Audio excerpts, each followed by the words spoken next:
The meeting is being live streamed. Jolly good. Got it. Yes, I have. Meeting is now streaming live on Facebook. Let's see if they're telling the truth. So look. La, la, la, la, la, la.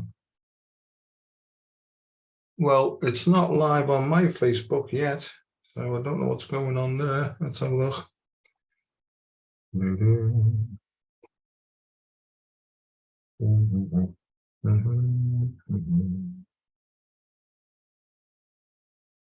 That's a funny old business. Let's see now. There we are. Yep, that's looking good.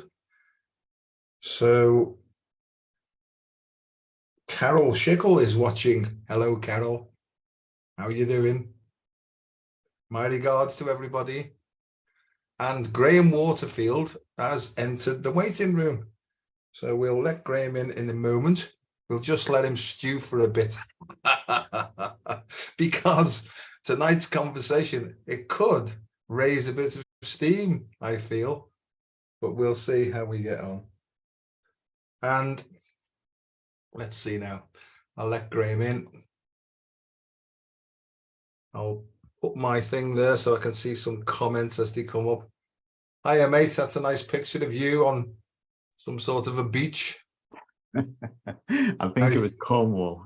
Oh, Cornwall, was it? Yeah. Not Morton Shore. How you doing, mate? There was no nuclear power stations nearby either. No. Looks like we've both taken the blue pill tonight, mate, doesn't it? Oh, yeah. That little blue pill, you know, that people take. Hey, mate, I don't need one of those. I'm sure you don't either, you know. I always think, it's best to take both pills, because if you just take the red pill, you're kind of in the astral all the time. And if you take the other pill, you're stuck here. So double drop when you take those pills. Yeah, no, I agree with you entirely. Yeah, it's to find some sort of a balance, isn't it? And I think that the green pill, in my humble opinion, which isn't very humble, is probably the way forward, you know. Tonight, my intention really is, not that I plan anything out, but, I've got a list of things that might come up, but my hope is that our talk tonight will help people, both men and women, male and female, masculine and feminine. So we might get to talk about all that stuff, to find a healthy balance in their sex lives, and what I mean by that is a healthy balance. It's really an attitude that they're comfortable with, and I'm not here as an arbiter of anybody's sexual conduct, because we're all learning. I'm learning a bit by bit all the time about what goes on externally and what goes on internally. And Graeme, to be quite honest with you, for a long time, I didn't have a clue, mate. There was all these sorts of urges and drives and everything driving me insane, and I just didn't know what to do with it, until I basically went through a few crises, yes. And something happened which almost gave me the opportunity to stop looking outwards for a while and to start looking inwards and to start looking at what was actually going on with my internal operating system. What was that, Joe? Was that the experience you share about the alcoholism, or? Yeah. I mean, I can see now clearly that the alcohol problem, that was a symptom of what was actually going on within me, and it mostly to do with emotions, repressed emotions, and ideas about these this energetics. I've called tonight's session really, to me, it's about essential bioenergetics, because I didn't have a clue, mate. I just followed what everybody else was doing, and it just didn't seem to sit right with me. I was given information on how to behave in all sorts of areas, and it just didn't, it wasn't right. But I smiled, went along with it, just to sort of keep face. And I see part of this whole ascension process, for want of a better word, or spiritual growth or evolution, or whatever we are to call this thing that's happening. I think I had to allow all the ideas and the emotions and the attitudes about sex to come to the surface. I had to then go through a particular sort of inventory process, which I'll explain later because I think it's probably important.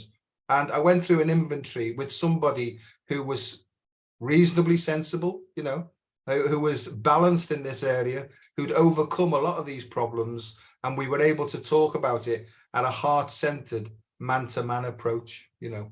And it changed me, mate. It changed me. It helped me to understand how these inner urges had been driving me on. And why were the inner urges there? Well, that's a very sort of controversial subject, you know, because I was brought up in a very, very strict Irish Roman Catholic background, which really gave me ideas on these things which didn't suit me, you know. And when I drank, it was almost like the cap came off, and the dancing shoes went on. The Elvis the pelvis part of me started to come out, and it started to free me up, you know. But then the funny thing is when the alcohol wasn't there, the cap went back on, and all the old habits and repressive mechanisms came back until it became compressed again, and then I would drink again to get the release, you know. So Graeme, I didn't have a clue, mate. It was a powerful drive. I'm trying to behave in the way that my culture has guided me, and all these things were building up. And I've realized now, going through these processes, and we'll call it, you know, I called it a sexual inventory, really. And it was really, I was guided to look back at my earliest relationships, intimate relationships, physical relationships, and to start off from family members. So that's where it started, within the family, right? And then moving outwards then to school days, and then moving out from school days then to college and university days, and to look at all the relationships that I had and look in a sort of objective way, meaning I wasn't emotionally attached to it. I could look at it as though it was happening to somebody else and just look at my own behavior.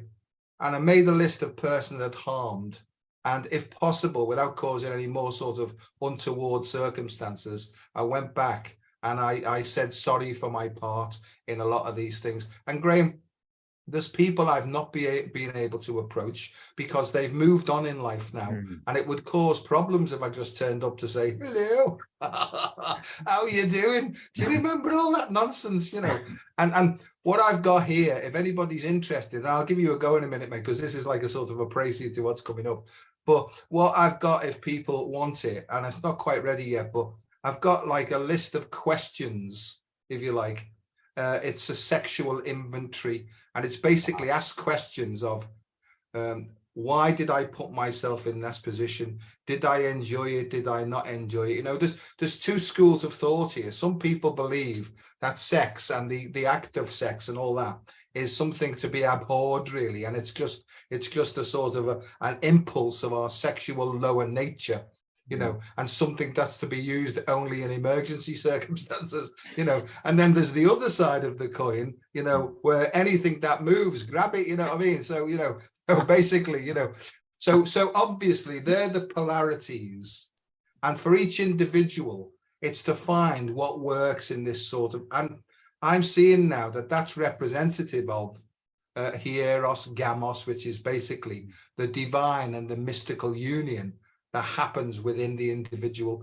It's a merger and a true sacred relationship between the masculine and the feminine sort of counterparts within each human being, you know. So I had to do that, Graeme, and it changed my life, mate. It made me see things in a much clearer way. It gave me the opportunity to see how I'd been influenced. And as I got more into this, I realized it wasn't just my sort of upbringing in this life, but there may have been either things in my own DNA, which to me is crystallized behavior from the past. There may have been cultural conditionings that were impacting my life now, you know.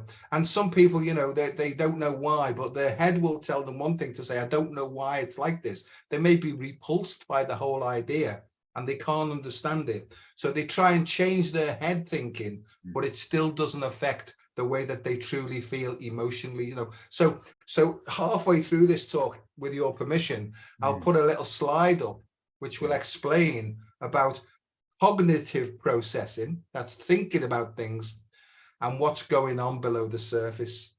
Because I was completely and utterly unaware of all the unconscious motives that were driving me, despite what my head was telling me what to do, you know. So there was a it was almost like this build-up of all sorts of different energies, and not just sexual energy, but also, you know, power from the first chakra, all building up, right, to be expressed. And that's why I became addicted to alcohol, because when I drank a certain amount, it disinhibited me, and it was yo-ho, watch out, everybody, he's on the loose, you know.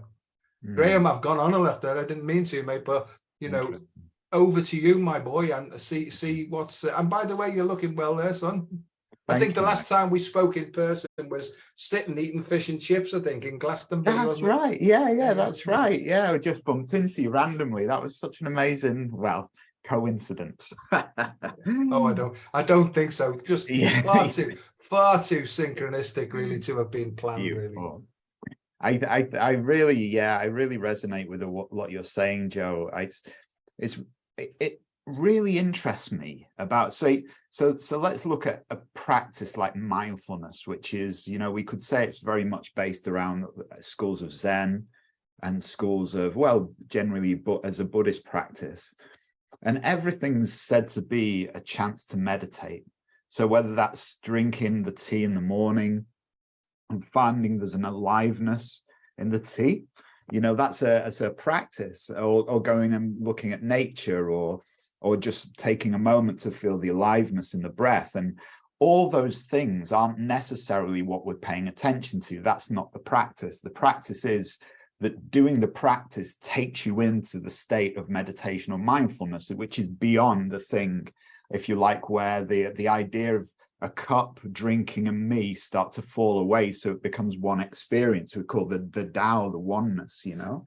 And so what has interested me, and I've thought about this more recently, is we have all, like, walking is mindfulness, you know, meditating, cooking, for everything is acceptable as mindfulness, apart from making love, or apart even with ourselves.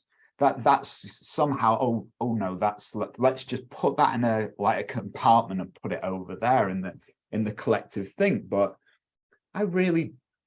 it baffles me. I can't understand why that is, and I'm sure there's a historical reference or something to it, but I think that has done a lot of harm in society. You know, I've been treading this path, as you know, Joe, I started about 21 years of age, and my initiation into spirituality was through the path of what we could call Bhakti yoga, which is, you know, found a great teacher in India that, you know, could appear in my dreams and appear into me, you know, an amazing teacher. And as far as I can see, like, after 30 years of devotional practice, what it seems to be to me, very simply, is a practice of reaching what we could call awakened state, enlightenment, which is an ever-expanding experience, and the healing that's necessary to embody that as a process through the act of love. You know, that's pretty much all it is. It's the act of love that awakens and heals us, and that's an incredibly beautiful path. And so it was really interesting that so many spiritual teachers and books really were separating, you know, what I thought was lovemaking from all the other spiritual experiences. And for me, that created so many problems, because this is such a powerful energy. You can't just decide to suppress it. As far as I never could anyway. I tried, and then I read Gandhi's biography about what you know, when he became what he called a celibate, well, I can't remember the name for it, brahmacharya, which means a carrier of the divine. That's what it really means. But then that path is said to be a path of celibacy. And so I tried to be celibate in my 20s for a month, and honestly, all I did was think about sex 24/7. Like, and it got more intense as the month went on. And it was just, I was seeing the desire for behavior patterns that I wouldn't have thought about or felt if I wasn't being celibate. So it's like, well, I can't suppress this energy. That's totally impossible. And so I think that possibly was started to get me interested in the idea of studying what in the West they call Tantra, but even that isn't totally accurate. But when you look at what originally Tantra was in India, these are working with very powerful universal forces that are, that aren't really about like lovemaking necessarily. So my journey's been along that. It's like, well, I guess a slow bringing together of the sacred and the sexual within my experience. So for me, it's really, I call it yoga. So some people might call it mindfulness or etc. But for me, all of life is yoga. And to me, yoga is the alignment of what I call three aspects of our being. So the one aspect, my personality; the second aspect, the soul, the fragmentation of the divine, and then what's called, so that could be called the Atma in yoga. And then you've got the Paramatma, the universal soul. So it's how I bring those three components of being into alignment, not just in my prayer or my meditation or, how I go about living my life, but also in lovemaking. How do I deepen into that experience of the divine while making love? And for me, when I started to get that and understand it, it was like, man, everyone should be doing this. This shouldn't be made into a guilt or something that we don't talk about or try to suppress and turned into a monster. This should be part of our section of our lived practice. I don't see it again. I don't see, when I was meditating on this quite a lot, actually, more getting downloads about it while I was ill in hospital a few months ago. It was like I saw like all of life as spokes in a wheel. And then each of those spokes was a different aspect of what we do with our daily life. And one of those spokes was our sexual journey. And then another was maybe food or how we use the mind and, how we look after the body. So I also don't think that bringing sexuality and sex into a spiritual container means it's just now all about that.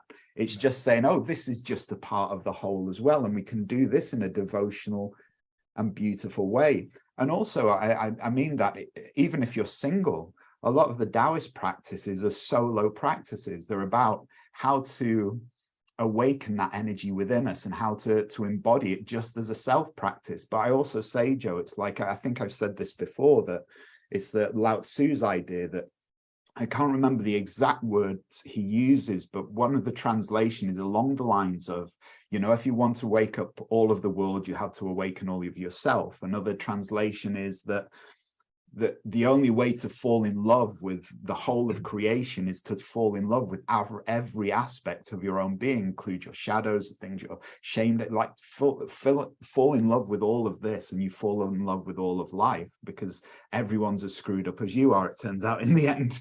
And by loving those aspects, you love the same aspects in others, or you can forgive them or be easy on them. And for me, making love is the same thing. It's like we have to really, I feel, to make love fully with another, which for me is to go deeper than personality, deeper than body. And just like when you're sipping tea in a mindful way, to pass through the experience of sipping tea or walking into the vast field of being. So it's same with making love, it's like it's a doorway to the divine. It's one of the most exquisite ways of experiencing the soul, and through that the oversoul, the universal soul. So I know we'll probably come to it later, but when you spoke about the superconscious, Osho, from some of the stuff I read about him, he said really that's the point of lovemaking, to transcend the little me into the superconscious. It's a doorway. So I guess that really reflects where I'm up to in my journey of it. I see it as a beautiful spiritual practice, and one that isn't just recommended. I think for men it's essential. It shouldn't be put aside, because we've seen how the suppression of that energy can really turn into a monster. And friends who have lived in countries where that energy is completely suppressed through religiosity or whatever, report that it's quite, they feel unsafe in public because of that suppressed emotional or energy that manifests in very strange and weird ways.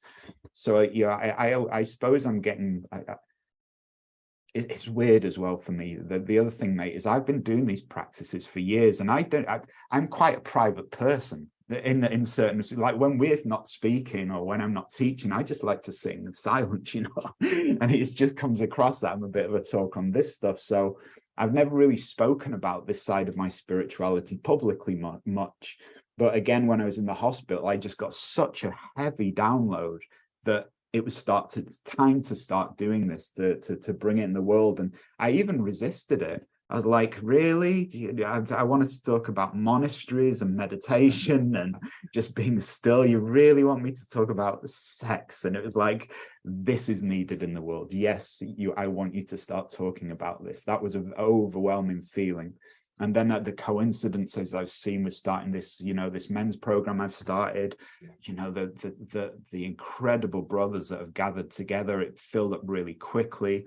And it was just like there was another energy like sorting the whole thing out. I was just like, I couldn't believe the unfolding of it. So I really feel there's a hunger for this in the world, Joe. And so, yeah, I really thank you for inviting me on to speak with you about it. And I'm really eager to hear your experiences around it as well. What are your thoughts? Do you have any thoughts on the suppression of it, or why that's been? Yeah, I can see clearly now. I mean, I'm quite away from it now, so I can look at these things in a very objective and a clear way.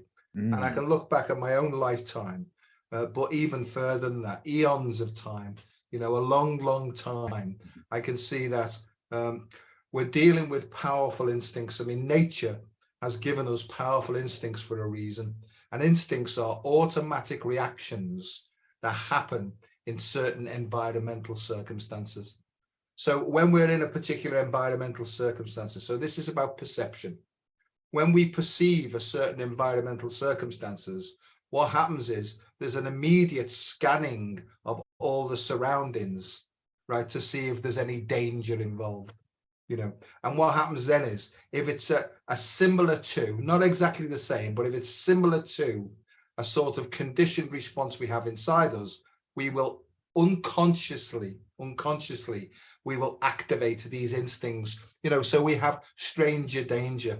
That's the first instinct, and it's associated with personal protection. So that's the first thing that comes on.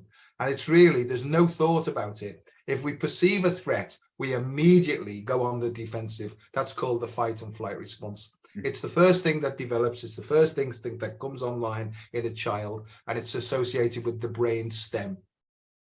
Then as we get older, then the next instinct comes online. So the brain stem one is associated with the adrenal glands. Okay, so adrenaline, fight and flight, protection, defensiveness of personal security. So let's call that security with an S. The next thing that comes online are the gonads. Right, and the gonads. I mean, people even get embarrassed just hearing that word. Like I used to. You can't say that, gonads. Because you and I, we have jokes, don't we? But I'm trying to keep this light-hearted. But Graeme, I said that it was deadly serious, and I swear to you, mate, I really mean it, because this is directly associated with the quality of life. And I found that, and I nearly killed myself over this, mate, because of trying to repress and suppress all these feelings, And when I had alcohol and I behaved in certain ways, when I used to wake up the next day, I would be filled with shame, toxic shame, filled with guilt, filled with remorse. And basically, it wasn't until I did this complete inventory with somebody else who was relatively level-headed, not a saint, right? Relatively level-headed, I started to see that most of my concerns were about natural impulses in me that had been misdirected from the conditionings and the programmings of my culture. And this is really difficult, and I'm not knocking anybody. This is what I found out about myself.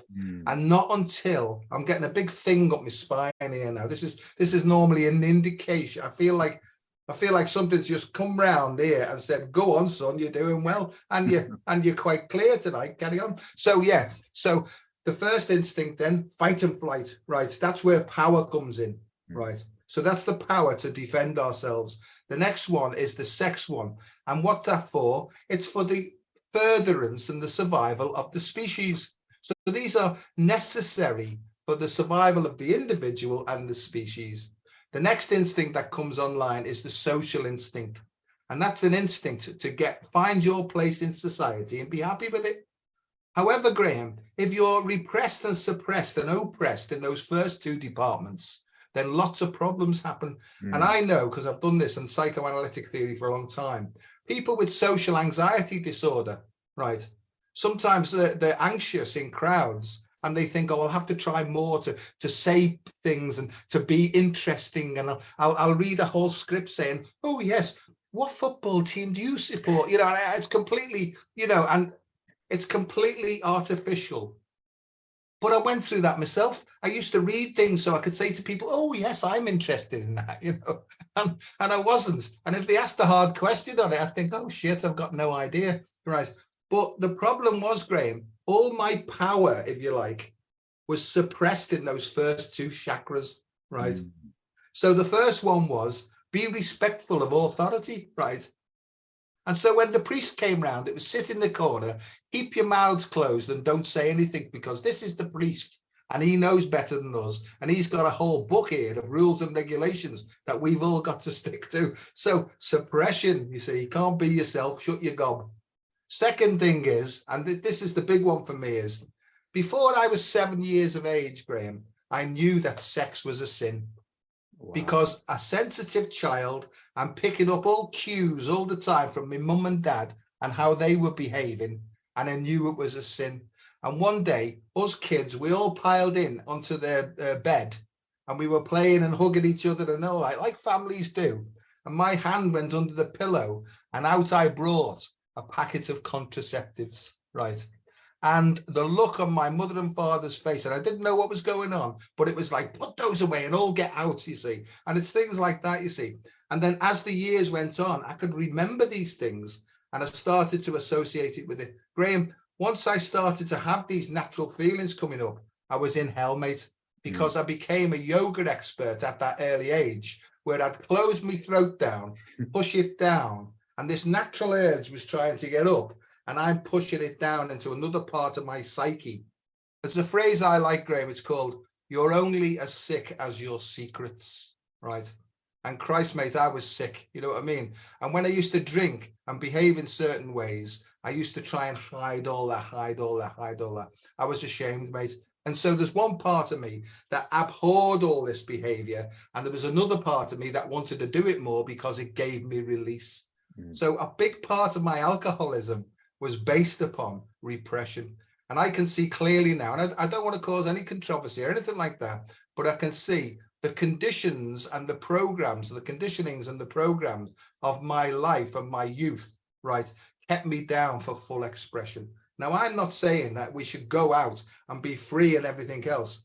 This to me is about helping people to find a healthy and a hygienic, that's very important to me, that the hygiene side. Because I look at some of the sexual practices that go on and I think, wow, I don't think so. You know what I mean? But the big thing about it is, I'm not here to tell anybody how to behave. This is the really important bit, Graeme. I couldn't change this off my own power. I had to go into my own mindful state. And mindful to me means heartful. And I had to go in, turn my eyes inwards. Yes. Work with a person who was already empowered in this area. And that's when the release started to come then, right? And we could talk about things, about leveling out and stuff like that. He didn't suggest to me, this is what I do. And if she said this, you want to do this and you want to do that. He said, go away now, sit with yourself, go into this mindful breathing. And when you feel you've got a connection now with this deep inner wisdom, say to it, it's like a prayer, Graeme. I'm not a religious person. Say to it, I've got no idea what is the correct way or the correct thinking or the correct attitude for me to have regarding sex, right? I can see that it might be coming from the way I was brought up as a child, but it could even be impregnated into my DNA. So I'm asking you, heart of hearts. This is no shit, Graeme. This is what I do. I'm Mm. asking you, heart of hearts. I don't know how to behave in this area. Will you please help me one day at a time to come to some sort of level, healthy, hygienic attitude towards sex? Now, Graeme, my attitude towards sex may be different from yours, and that will be part of the karmic sort of balancing out process. So some people might have to do a load of it, right? And some people might have to do less of it. Here's the big thing that I've learned, and I'll give you a go in a minute, because we both love talking, right?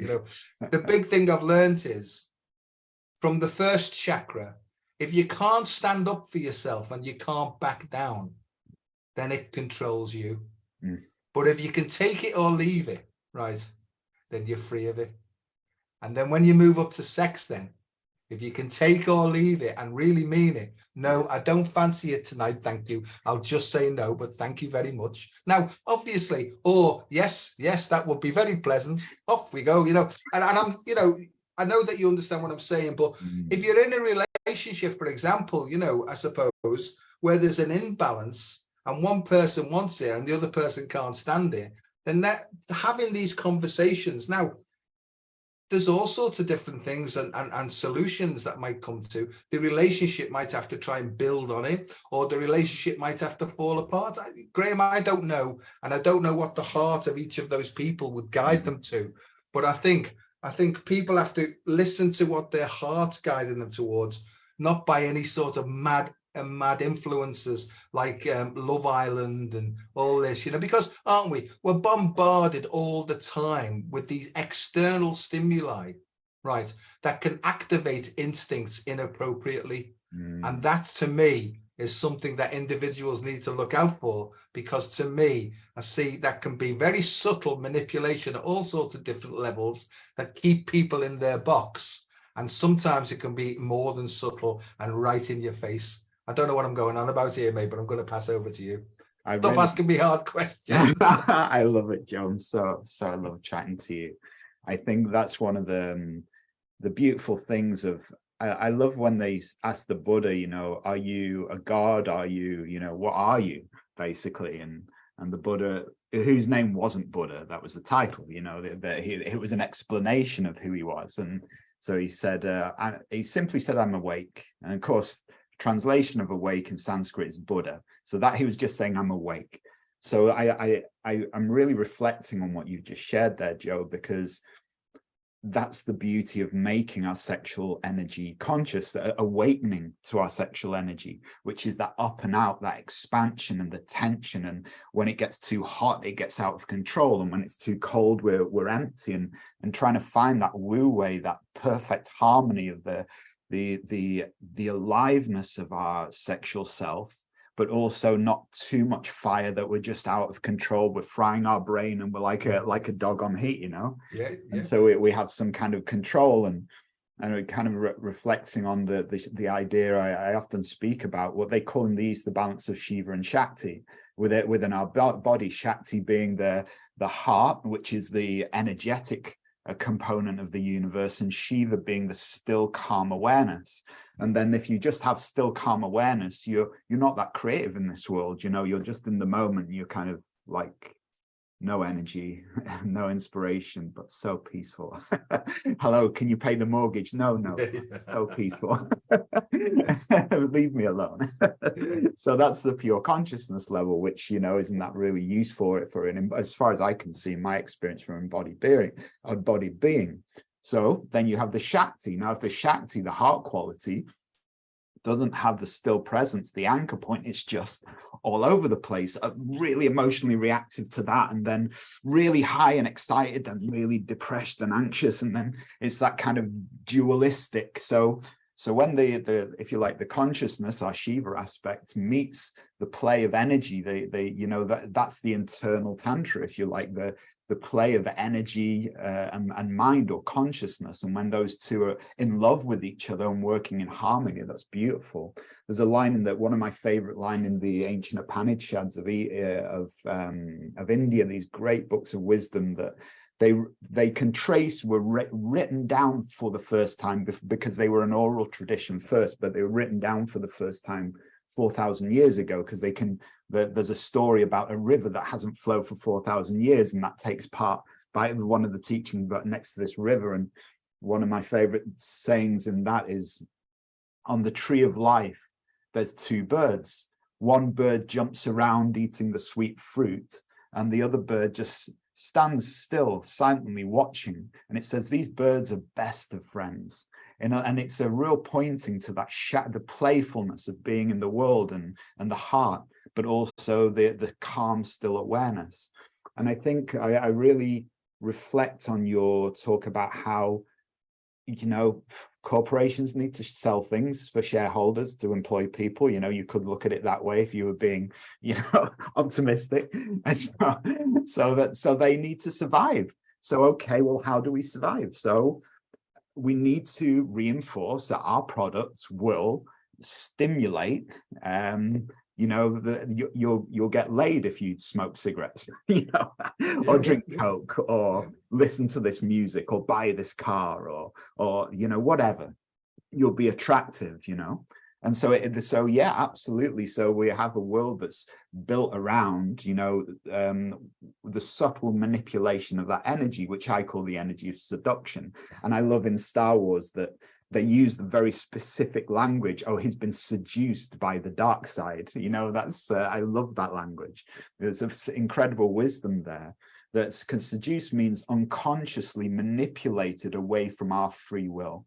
That we're now out of control. We've been drawn into something that we may not even want to be drawn into, or, that we think after the act. I'm thinking back years ago from some of the way I would release my energy through the internet, and you'd be like, oh my God, afterwards, what was that about? And it was like two different people. So I think that as you become conscious of the sexual energy, you and conscious of how it rises, how it becomes too hot, if you like, too manipulated, perhaps. That if you're in your Buddha nature, which means your calm, still awareness, your Shiva aspect, you start to notice, oh, wow, this is starting to rise now. And then because you're like, as a practitioner of what I still can't work out what I do. I don't think it's tantra. It's certainly not yoga. But however I meet my sexual self, my sexual energy, what those practices that I'll go on to the higher self and how that's helped shortly. But what I notice is, oh, the seduction energy is growing here. Oh, just calm it down, relax it again. Okay, I'm back in control now. Or even, in a romantic moment, is that seduction, that what I call lustfulness. And again, this isn't having a go at lust and, all that kind of suppressions, but it's what I call the energy when it's almost out of control, that we lose our empathy, we lose our interest in what the other wants, when it becomes all consuming. We start to just notice we can work this energy, we can cool it down again if we're mindful, if we're aware of it. And I've been the same, mate. It's like I'm not, I've been like my favorite book on Taoism, probably one of my favorite books on spirituality. I haven't revisited it after reading it the first time, was the Tao of Pooh. Because this dumb bear that walks around eating cake and just bemused by life, doesn't really know what's going on. It's like, yeah, that's me. That's my type of Taoism.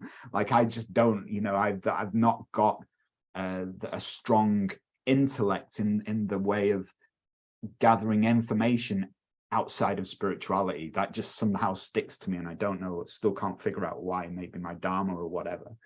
But then in my Tai Chi, it was like the same. It was like I was onto my 4th class of teaching. It's the same thing day after day, and I was starting to get bored. And it was like, but I'm doing all the Dantian breathing, or everything that says the Taoists are meant to do to be in this and it's not working. So it started, okay, intuition, what you would call the heart, that the spirit of love, you could say. How do I teach this and still stay interested? And it would step in. you're holding too much tension in your body. You're too in your head. Just relax, enjoy your practice. I know you were like pure yang in your last class, but now you're just yin and empty. Be yin and empty. Be the moon for a while. You can be the sun again later. And so this started to creep into my practices, and then it came into my let's call it tantric practices, for the search of a better word. And then it would start to direct me. Oh, I'm doing the practice that the teacher or the book told me, but I'm doing it all wrong because I'm doing it from a place of tension, or I'm doing it to achieve, or I'm building up too much heat energy and not relaxing it. So in exactly the same way, mate, I've learned, you know, when I was in the hospital 6-7 weeks ago, whenever it was now, it was like, oh, now my ability to surrender and listen to this voice, it's like my life depends on it. So what are you going to do? Are you going to still fliffle-flaffle around in theories and worries and concerns? Are you going to really start to just 100% surrender into and trust this voice? And since then, it's been such a guiding light in these practices that we all have this. You know, as you're describing it, you connect with it through your heart, and I probably connect with it through just opening to what I will call the divine, and that's how I connect with it, you know. So yeah, so in relation to like what we could call seduction, or the manipulation, is we can't be manipulated when we see what's going on. We have to be unconscious, driven unconsciously by the, if you like, the shadow aspects of our personality, to be able to be manipulated and controlled. But when even fear is an energy and love is an energy. So when we're in love or peace or wisdom, we can't really be manipulated because we see what's going on like really quickly. And actually you start to see other people, you know, straight away. You know, the person that comes up with you with a smile, it's like, ah, I see behind that smile. The person who comes up with a frown, it's like, oh, I see behind that frown. And it's like you start to see people not on the outside or what they're showing, that they're displaying to the world, but you start to see everyone's inner self. But then on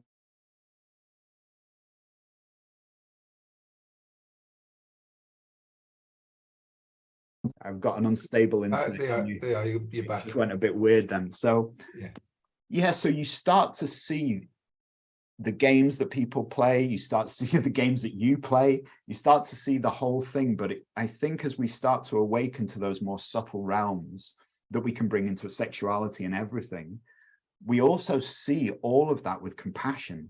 So we see, instead of seeing someone playing a game, we see even beyond the game. We see the innocence of them and the what caused them to create suffering in themselves and the world. So we start to see this pure nature, the Tao, the Buddha self, the soul, as at the core of all existence. Anyway, I'm going off on a bit of a tangent now, mate, so you better pull me back in. And no, it's good, mate, it's good. And what I'd like to try and get across is the power of instincts and how these instincts over time have been misdirected, you know, by nefarious forces and all that sort of business. But as the light goes on and you start to see more, you're right, you can pick up different energies in different people, different sort of you can become more discerning really of how people are trying to manipulate us or what's on the television and things. But it's not just forceful manipulation, very subtle things as well, you see. And you know, and there's a masculine and a feminine, on a male and female aspect to this as well, you know. Absolutely. So this is it's important to be able to feel whether you're being manipulated by things as well. But I think I like what you said is seduction to sublimation. And I like the word sublimation, because sublime as well, you know, it's to sublime feelings and blissfulness. So there is a way. I've done a lot of work with Mantak Chia's work called The Fusion of the Five Elements, probably about 30 years worth of work on looking at all this stuff, you know. And when I first looked at it and some of the practices, I thought, well, I'm not having all that, you know. But as I sort of grew up a little bit, you know, and evolved more into a sort of, I hate this word maturity, because I only ever feel like I'm ever scratching the surface of these things, you know. But I think that I'm relatively mature in this area now. But also because I've worked with bodies for a long time in all sorts of different ways, both dead and alive, because as part of my sort of medical understanding, I worked for a long time in pathology and stuff like that, So I've dealt with corpses and I've dealt with alive people. And a lot of people don't know, but I'm also a qualified remedial massage therapist, and I used to teach beauty therapy massage, right, to young women from the age of 16 years of age upwards, right, and so, right, I've had all these sort of experiences to go with and stuff like that, So what I'm trying to get to is, let me just talk about these 4 most powerful instincts, right? The first one, associated with the root chakra, the adrenal glands, is personal protection. So we'll call that security.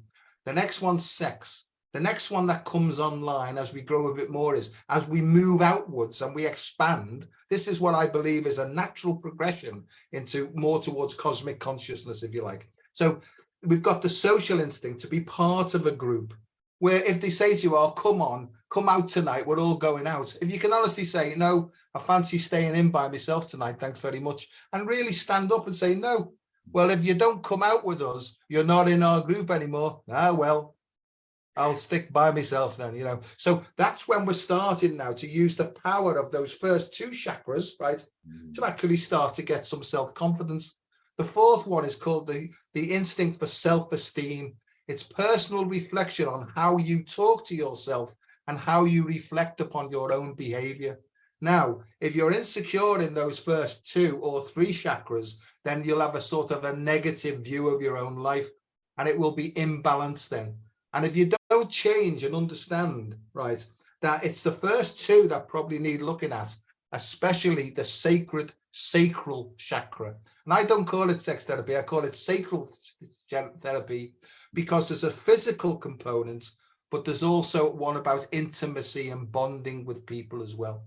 And I agree with you, is that the whole act of getting together with somebody, right, it can be physical when there's absolutely no intimacy whatsoever, just a purely physical act of letting go temporarily, just a quick 1, 2, 3, wham, bam, thank you, man, and so there's no connection there at a very deeper emotional level. Or there can be an emotional one for different romantic reasons, right? People can put themselves into that position and be conned for that reason. So they get fooled by smooth talkers, So there's so much here. But what I'm trying to say to people listening to this is, if you've got problems with any of these things, just let yourself off the hook right now, because you haven't known that you were driven by forces beyond your conscious mind and much more powerful than your social conditioning.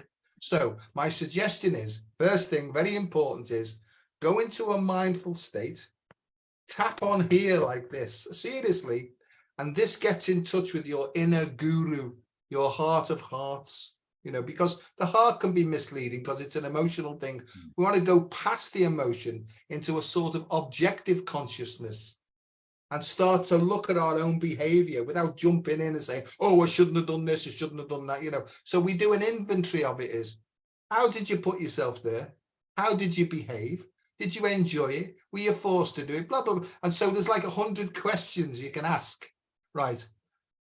And you can start to see then, my God, I didn't realize I was being sort of driven by these very subtle motives and stuff. So what we tend to do is the head will hide one motive under another, and this is the game of life, isn't it, Graeme? It's when teenagers get together and they're all and all the words come out and the stories and the music goes on and all this, The other thing that I've realized as well is, Graeme, there's a natural end to these impulses. Sometimes when these instincts, when it's time for them to evolve to the next stage, the urges that were previously there start to diminish, right? Now, the Western world in general will tell you, oh, you're losing your libido. Take one of these little blue tablets, right? Dress up as a cook with a maybe, put these clothes on, do this with certain tools and techniques, and that will revitalize you, right? But that's a short-term, a short-lived thing, Graeme, because your natural impulses are trying to move on and evolve to the next stage of your being, which is, rather than look outwards for answers, it's to look inwards.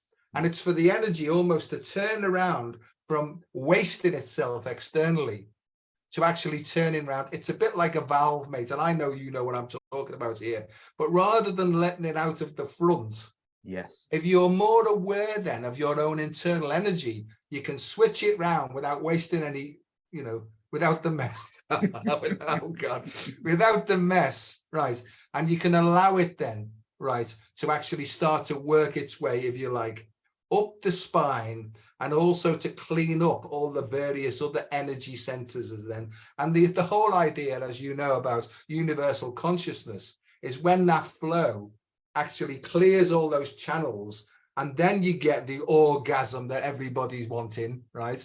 You can't get it. I honestly don't believe that you can get full enlightenment and cosmic consciousness if you're still holding a load of energy there that's needed for that journey.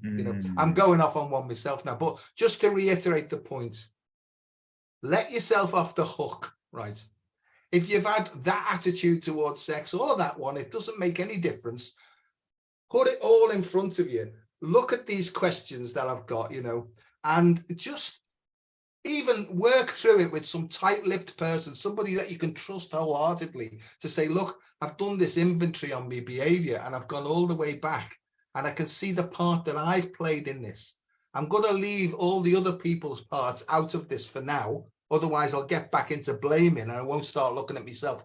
But as I'm trying to find out, know thyself, more and more about myself, I just want to talk about the behavior that I was up to and whatever, and what my thoughts might. I'm almost like frothing at the mouth here because I know how important it is, Graeme, because of how it's changed my life and it's given me much clearer objective, So over to you, mate, while I sort of gather me breath. I love that you.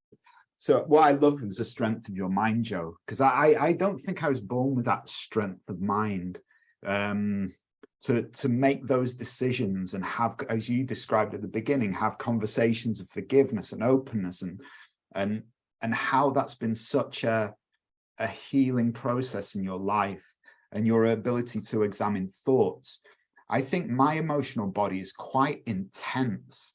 And I think that's why I ended up following the devotion path, which is how to channel your emotional body in a very specific way, and using the emotional body as a path for enlightenment, and as opposed to like the mind and the intellect, which is another incredible path called Jnana Yoga.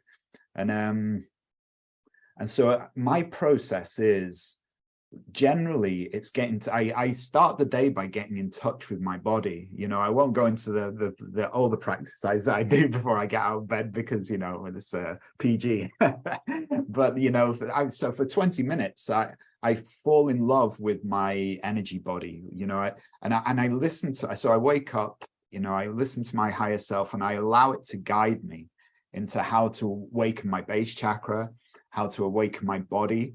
And so for me, the releasing of tension and the neurosis of my past doesn't happen all the time. Most of the time through the cognitive aspect of my mind. It seems to happen from the awareness of feeling, sensation. Where am I holding tension? Oh, I can bring awareness to that, compassion to that. And then somehow something in the unconscious just kind of opens and releases. And so my process of healing that energy has been really on that's why I guess I call it sexual energy mastery for men, because it's the energy part that is really present for me in those practices. So, and I think energy is related to emotion and emotion, which means feeling, sensation, energy in the body. So yeah, that's been my predominant pathway, that I just almost notice where the energy blockage is in my body that's obviously been caused by psychological trapping, an unconscious thought pattern, some kind of learn. And I'm not always able to get in touch with exactly what that is, like the memory or the person or the situation. But my way is just noticing that that's where the energy is trapped, and then just bringing compassion, maybe a hand movement, maybe a massage, and then that just starts to flow through me. And so I'm brought back into a place of what I would call the beginner's mind, the place of innocence, where I'm just in that the cosmic vibration of don't know. What I loved about being in hospital was because of my illness. I was ill for a few weeks before being admitted. And so I was so ill that it was like a force. Firstly, I was only eating about 400 calories a day. And then I wasn't eating at all when the fever hit for about a week. So it was a kind of forced fast. And then the second thing is let's say I had no libido for that whole time. So it was almost a forced level of celibacy is a tricky word. And I wanted to jump back to that, why it's a tricky word in a minute. But so like a forced celibacy where there was just no releasing, no anything. But then what I noticed after about a month and a half is that when I went into meditation, it's what you're describing, Joe. There was this soft cosmic hum that I'd been unaware of. I'd experienced that Kundalini and chakras, but it was much more subtle than even the astral body. It was this beautiful, and I knew that it was connected with sensuality in some way. It was almost like God, there's so many stories, mate, I could tell you about once. So on hallucinogenics, meditating many years ago with an eye mask on, and then going into the heavenly realms of lovemaking, and then going into the hell realms of lovemaking, and actually seeing the polarities and how those were different, like very different in their energy. And one was a constant pulling away of energy, a drawing out, and one was a sustaining energy. In fact, the word, oh God, there's so much I want to say, but anyway, so that even the word orgasm is a Sanskrit word called urga. And so urga it means the sap of the tree, or something that's sustained. That was so actually that energy is meant to sustain us. It's not meant to leak away, you know. I've gone so many different directions in this conversation. Let's pull it back to celibacy. So interesting, as you might know, mate, because celibacy in the Taoist perspective actually isn't about, you can actually make love with someone and be a celibate, because celibacy in the Taoist perspective is actually, they encourage the stimulation of the sexual self, sexual energy. They actually say it's really good for us to have the stimulation. However, they also encourage us to be able to learn to hold that vibration of light, peace, and beauty in the body, because it allows us to love more, have more energy, more focus, more connection with the light, the divine, with the universe, whatever you want to call that. So it's actually so their version is not like a total abstinence, but control of that energy through the stimulation. Whereas what I understand about a lot of the Christian traditions, it means abstinence, the suppression. But then, you know, there's some amazing monks and nuns and great masters that come through you know, St. Francis of Assisi, etc., that come through the Christian tradition with incredible levels of awareness. So perhaps they're just at a place where, because of some kind of abstinence, they're able just to naturally hold that energy in the body for whatever reason themselves. So who knows, you know. Well, I think that they do. I think in Taoist, because I've studied quite a lot of Taoist stuff as well, I agree that, to me, celibacy means just not losing the energy, really. Yeah. You know, it's plugging the holes, but it's also that internal hum. It's like bliss consciousness. Yes. And some people can use that bliss consciousness, but stay a bit too head dominated, really. And so, like you said before, it's all very well being this blissful state, but if you can't get out to make any money, to buy food, to live, you know. So again, I see the heart, well, not the heart, but an open and flowing heart.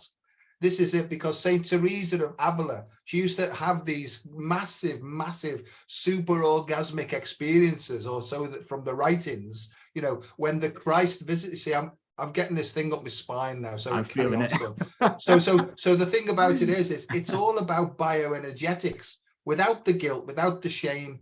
And my view is that if you can't stand completely naked in front of a mirror without feeling guilt or shame or body shamed or anything like that, then there's stuff that you need to look at there. And that's really, this is my own experience. You know, I used to sort of half glance and think, oh, you know, but now I couldn't care. I'm like an exhibitionist now, you know. But Graeme, I mean, again, I'm learning more and more all the time, you know, and I know now that when I feel these feelings now, I can almost turn the valve allow it to go up my spine. And then there's, as you know, there's a microcosmic orbit, which is basically goes around within the physical body. And then as you open up, then it becomes a macrocosmic orbit then. And the idea would be at the 0 point, at the soul, it's to allow the macro and the micro both to merge into this still point, 0 point. See, I've got a knee trembling on now talking about it. I'm going to start them doing mudras, mate. Yeah. Yeah, so the whole point about it is, what I'm trying to get across is, let yourself off the hook, right? You couldn't have done anything else because you didn't have the understanding. And the only way you're going to get the understanding is by opening your heart, asking your intuition. Otherwise, if you don't and you remain closed, you still revolve in the same old circle, trying the same old stuff, hoping for a different result. It never changes. That's called insanity. And by the way, sanus means healthy. So insane means unhealthy. So if you want to put good and bad to the side and call it, is this healthy behavior and is it working for me in the long term? Or is it insane and unhealthy behavior, which is just a short-term release, but nothing seems to be changing? Then you can start to get honest, because Graeme, I honestly believe that nobody outside of you has got the solutions that you have inside of you, and they'll be exactly matched to a specific frequency. Here's the next thing, and I'm going on because I'm trying to get this information across. What you do and what I do may be poles apart, but might be completely correct at the right time, in the right place and whatever. I don't believe anybody outside can judge us, and I don't think that we should judge ourselves. If you make a mistake and you harm somebody or hurt somebody, just say, I'm sorry, I'm just completely wrong there or whatever. But if not, please trust and go deeper into your own intuition and your own inner guru, because unless we do that, I don't believe there's any way to reach self-actualization. And I think self-actualization just means to be comfy in your own skin with a bit of an impulse to carry on and learn more. Because I think that's what it's about, Graeme, you know, for me. And people say to me, you know, you seem to be calm in all these circumstances and stuff like that. That's only practice over the years. The big thing I've learned more than anything else, mate, and we're coming to the end of this talk now, it's gone so quickly and I've done most of the talking, but what I've learned more than anything else is, if I'm feeling emotionally disturbed, I don't mean having emotions, you know, like grief is not an emotional disturbance. It's a natural feeling that expresses itself, right? If we're feeling emotionally disturbed, right, it's because a collision of instincts. And generally what it is it's the instinct of, what will they think of me if I carry on like this, but I've got to have sex, right? Or the other one will be is, what if I don't give sex here? What will they think of me? They may leave me and I'll be in a financially insecure position then. Now, I was brought up Irish Roman Catholic, and I can look back now at the cultural conditions of the Celtic races, right? And how drink and drugs and all that sort of stuff basically formed the way the culture was formed. I know, and maybe on another talk sometime we can get into patriarchy, feminine versus masculine, and you know, but what I'm trying to say is, in order to reach that sort of still point, I believe that we have to let go and go completely beyond mind and judgment and just say humbly, whatever that means, humile, in a humile way, right? Just say, I've got no fucking idea how to behave here. Will you please guide me? And I think what happens then is, the miracle happens is, we come from the external moral code, that's basically social engineering. And then we start to listen to our internal moral code. And when I say moral, I'm not talking about being saintly and all that. I'm talking about that which resonates with our deeper purpose, our deeper motivation, our deeper drive. And Graeme, deeper frequencies, that'll be different for everybody, mate. It'll be slightly different. You might be similar to other people, but as a unique individual, right, then that holds the key really to complete freedom, you know. Fucking hell, I was, oh, excuse my French, I'm sorry. Yeah.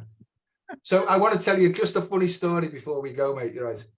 I learned most of this stuff from the teachings of Alcoholics Anonymous. It's called the Big Book of Alcoholics Anonymous. And you can go onto Google and you can get all this free. But guess what number page the solution to sexual problems was on this is no lie, this, mate, 69, page 69. And I thought, are they taking the piss? Right?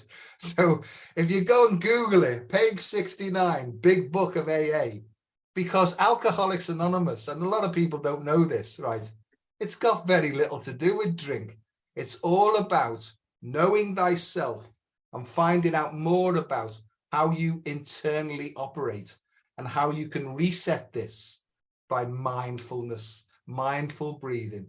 So your unconscious, you become more conscious of your unconscious, and you allow it to pop up one thing at a time. You go, oh, like, right, I see why I behaved like that now. And it's almost in that looking, that insight and the shining the light of awareness on it, you start to evolve and grow past all this social conditioning, social programming, control mechanisms. Oh God, I'm going to zip it now, mate.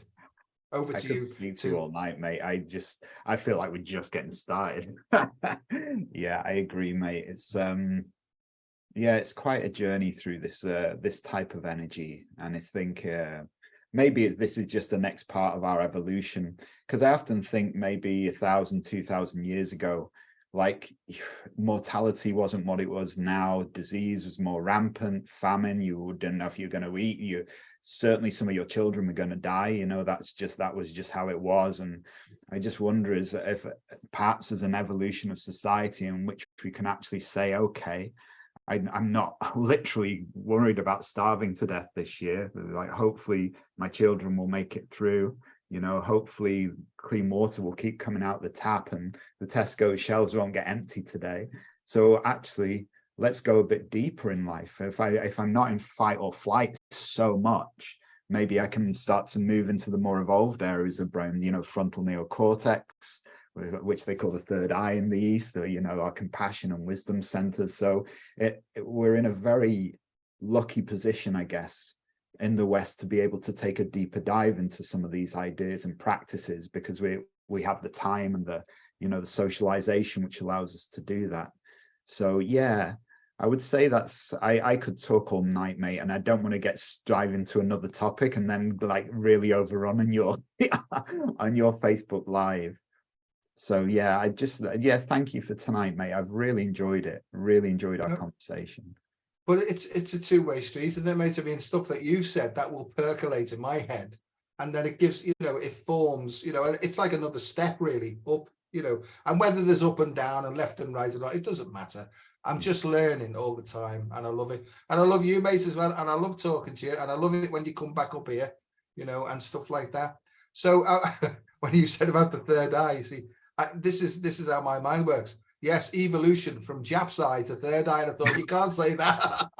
And I thought, oh, Christ, I've just said it. Don't mean to offend anybody, right?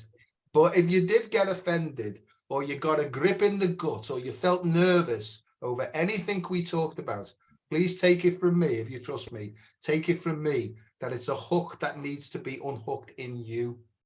It's nothing to do with what's going on here in this talk, other than it's activating something that's trying to hide away from the light of awareness, really. And that's what I would suggest to people. And don't believe a single word I say, right, unless it sits true with you, and take an action on it and see if it goes forward, you know. Other than that, don't discard anything. Stick it on the back burner, because it might come back to bite it on the arse next week anyway.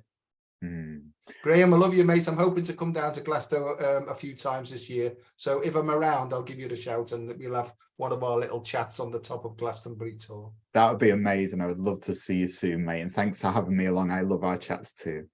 Thanks very much. Thanks very much, everybody. Thank you, everyone. Toodaloo.